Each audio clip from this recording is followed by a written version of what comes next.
Hello everyone, welcome to your weekend reading. This is going to be for Friday, May 9th through Sunday, May 11th. I wasn't quite sure about the date there.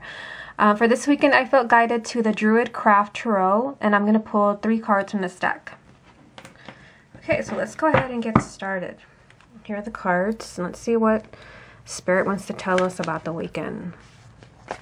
Calling on our angels, our spirit guides, our higher self. What do we most need to know for this weekend that is going to help us on our path?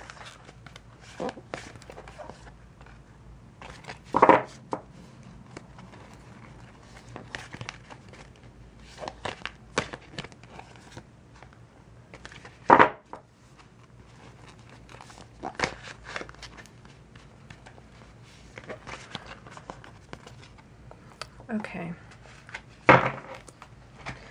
So the first card and message is the Fool. So this is a great card to see. And the Fool is always a very positive card. This is a Major Arcana card, and it's the first card of the Major Arcana. So I feel that with this card, I feel that some people are kind of setting off on a journey. You may actually be traveling, or I feel that you're kind of feeling like you kind of need to move like to a different place. I feel like you're going to have new ideas. If you look at the Fool in this card, he's kind of looking up, and to me, I kind of get the feeling of daydreaming. So I feel that if there is an actual, change and movement, I feel that some people are kind of getting new ideas. And, I feel like this is inspiration from your guides as far as what you're supposed to be doing right now. I feel that some people have kind of like, reached a place or maybe where you're at is not going to go much further. And so Spirit is kind of urging you to kind of make decisions, go down a different path in order for you to have new experiences. And remember, with the Fool, there are no promises. You're kind of setting out into the unknown. So you're really going to have to trust your intuition, which was a strong message this week with the Oracle card readings. You're really going to have to trust the messages that are coming through from Spirit, and, trust your own decisions. Because when you kind of set off on a journey with the Fool, there are no promises, there are no guarantees of where you're going, how things are going to end up. And you really only have your heart and your intuition to guide you. So I feel that for some people, this is kind of the change that you're looking for. But they're asking you to kind of have faith as you kind of go into the unknown. Okay. Then we have the Five of Cups. I'll just put this card here so we can see both cards. We have the Five of Cups.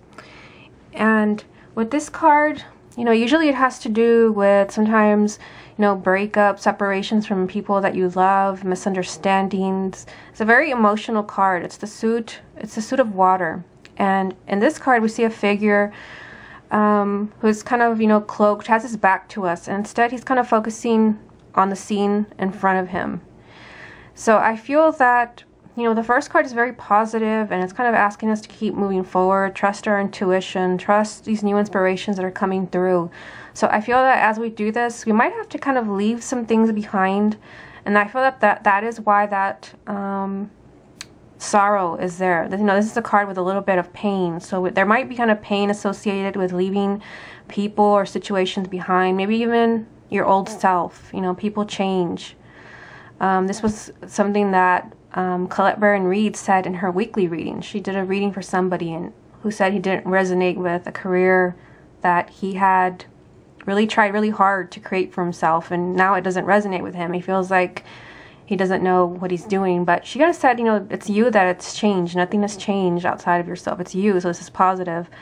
So that's the energy that I'm getting from this card. I feel that there might be, a sense of maybe disappointment that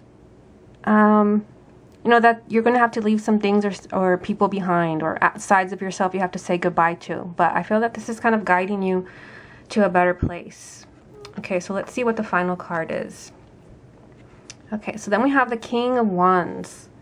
So, this is where we want to be. This is the King of Wands. He's kind of, he's a leader, and he really knows where he's going. So we have, very different energies in this reading. We start off with the Fool, who's kind of usually kind of doesn't know where he's going. He's kind of setting off on a journey, not quite sure how it's going to end, or what it's all about. It starts with a daydream and kind of a journey where it's kind of scary. You're going into the unknown. But with the King of Wands, this is really saying that those ideas and inspirations that you're having, this is really gonna like help you to get somewhere where you're really gonna be in control. And the King of Wands is all about leadership and kind of taking charge of your life and being very, your personal power being very strong and really feeling like you're exactly where you're meant to be. So I feel that, those of you that are having ideas to make changes, and I feel like especially for people where those ideas are a little bit iffy and you feel like you don't have enough guarantees that things are going to work out for you, or you have, kind of doubts, and all you have are your intuition and your insights. They're asking you to kind of really follow this. We have the Five of Cups, but I feel like this is more about kind of mourning the past. Sometimes you have to leave things or situations or people behind, but it's bringing you here where you really come full circle. And I remember that last weekend we had the Queen of Wands, and then she also showed up for Tuesday's reading. So it looks like there's a lot of fiery energy right now, and they're really wanting you to use this to your advantage. Okay, so this has been your weekend reading. I hope you enjoyed it, and I will speak to you again on Monday.